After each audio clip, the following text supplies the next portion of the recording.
Bibb County's former chief financial officer is asking a judge to stop the school district from spending millions of taxpayers' dollars on what he says is an illegal lease. We first told you about Ron Collier last month when he filed a whistleblower lawsuit against the Board of Education, claiming he was demoted after refusing to write a check for the Macon Promise neighborhood. In an amended lawsuit he filed yesterday, Collier claims that lease is unconstitutional. And 41 NBC's Amanda Castro looked over that lawsuit and joins us in the studio with the details.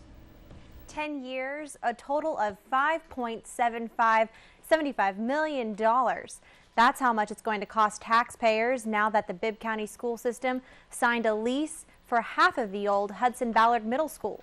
The school district's former CFO is now claiming that lease violates Georgia law, and he wants a judge to step in. This lease is an affront to the taxpayers of Bibb County.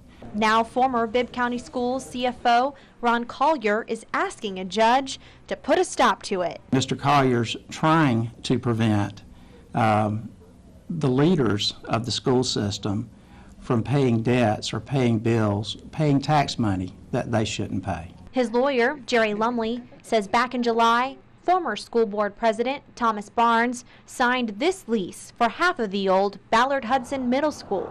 The cost, $575,000 a year for the next 10 years. The catch, Lumley says this lease is illegal. The state of Georgia's Constitution does not allow entities like the Board of Education to incur debt that can't be satisfied in the current fiscal year. This lease creates a debt of the school system that will go on for 10 years. Starting this July, the school district is leasing the middle school from the Central Georgia Partnership for Individual and Community Development, Inc.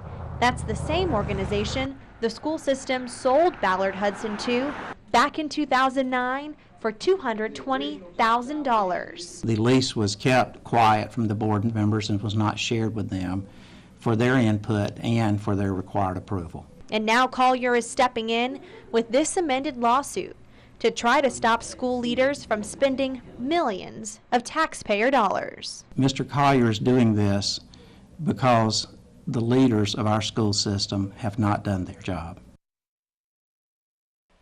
The lease says the building will be used to house Macon Promise neighborhood programs.